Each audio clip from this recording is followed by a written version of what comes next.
ಆರೂಟ ರಥದಲ್ಲಿ ಹರಕೂಡು ಶ್ರೀಗಳ ಅದ್ದೂರಿ ಮೆರವಣಿಗೆ. ಬೇಲೂರಿನಲ್ಲಿ ಪ್ರಥಮ ಸರ್ವೋದಯ ಸಾಹಿತ್ಯ ಸಮ್ಮೇಳನಕ್ಕೆ ಅದ್ದೂರಿ ಚಾಲನೆ. 12ನೇ ಶತಮಾನದ ಶರಣರು ಕಾಯಕ ಮಾಡುವುದರ ಜೊತೆಗೆ ದಾಸೋಹದ ಪರಿಕಲ್ಪನೆಯನ್ನು ತೋರಿಸಿಕೊಟ್ಟಿದ್ದಾರೆ ಎಂದು ಹಿರಿಯ ಸಾಹಿತಿ ಡಾಕ್ಟರ್ ನಾಗಾಬಾಯಿ ಬುಳ್ಳ ಹೇಳಿದರು.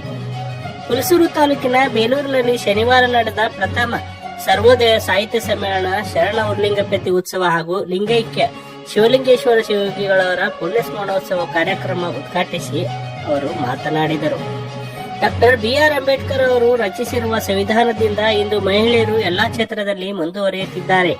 ಯಾರು ಶಿಕ್ಷಣದಿಂದ ವಂಚಿತರಾಗಬಾರದು. ಪಾಲಕರು ತಮ್ಮ ಮಕ್ಕಳಿಗೆ ಭೇದ ಭಾವ ಮಾಡದೆ ಒಳ್ಳೆಯ ಶಿಕ್ಷಣ ನೀಡಬೇಕೆಂದು ಹೇಳಿದರು. ಪ್ರಥಮ ಸರ್ವೋದಯ ಸಾಹಿತ್ಯ ಸಮ್ಮೇಳನದ ಸಮ್ಮೇಳನಾಧ್ಯಕ್ಷರ ನುಡಿಯನ್ನು ಮಾತನಾಡಿ, ಸರ್ವರ ಉದಯ ಜೀವನ ನಾಗಲೋಟದಲ್ಲಿ ನಾವೆಲ್ಲರೂ ಸರ್ವರ ಕಣ್ಣೀರು ಒರೆಸುವ ಕೆಲಸ ಮಾಡಬೇಕು. ಸರ್ವರಿಗೂ ಎಲ್ಲಾ ಧರ್ಮಗಳು ಸಮನ್ವಯತೆ ನೀಡಿದ್ದಾರೆ. ಶರಣರು, ದಾಸರು, ಸಂತರು, ಸೂಫಿಗಳು, ಕವಿಚಿಂತಕರ ವಿಚಾರ ಸರ್ವೋದಯವಾಗಿದೆ.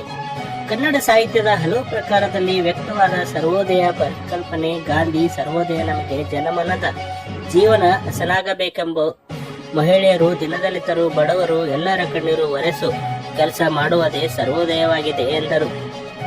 ಅನುಭವ ಮಂಟಪದ ಅಧ್ಯಕ್ಷ ನಾಡೋಜ ಡಾಕ್ಟರ್ ಬಸವಲಿಂಗ ಪಟ್ಟದೇವರು ಮಾತನಾಡಿ, ವೈಶಿಷ್ಟ್ಯಪೂರ್ಣ ಸಮ್ಮೇಳನ ಮಾಡಿ ಸರ್ವೋದಯ ತತ್ವ ಬುದ್ಧ, ಬಸವಣ್ಣ, ಶರಣರು ಬೋಧಿಸಲು ಮಹತ್ವ ಎಂದರು. ಹುಲಸೂರಿನ ಶ್ರೀ ಡಾಕ್ಟರ್ ಶಿವಾನಂದ ಸ್ವಾಮೀಜಿ ಮಾತನಾಡಿ, ಸರ್ವೋದಯ ಸಮ್ಮೇಳನ ಜ್ಞಾನದ ಕುಂಭವಾಗಿದೆ. ಶರಣರ ವಿಚಾರ ಹೇಳಿ ಮೌಢ್ಯತೆ ಮಾಡುವುದು ಹಾಸ್ಯಾಸ್ಪದ. ಹುಲಸೂರು ತಾಲೂಕಿನ ಬೇಲೂರಿನಲ್ಲಿ ಸರ್ಕಾರ ಶರಣ ಉರ್ಲಿಂಗಪತಿ ಸ್ಮಾರಕ ಸ್ಥಾಪಿಸಲಿ ಎಂದರು.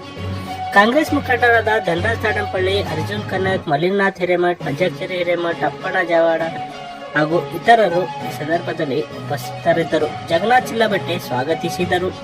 ಸಂಯೋಜಕ ಡಾಕ್ಟರ್ ಗವಿಸಿದ್ದಪ್ಪ ಪಾಟೀಲ್ ಪ್ರಾಸ್ತಾವಿಕ ನುಡಿ ಮಾತನಾಡಿದರು. ಡಾಕ್ಟರ್ ರಾಜ್ಕುಮಾರ್ ಮಾಳಿಗೆ, ಸಂಜಯ್ ಕುಮಾರ್ ನಡುಕರ್ ನಿರೂಪಿಸಿದರು. ಗಣಪತಿ ರಾಧು ವಂದಿಸಿದರು.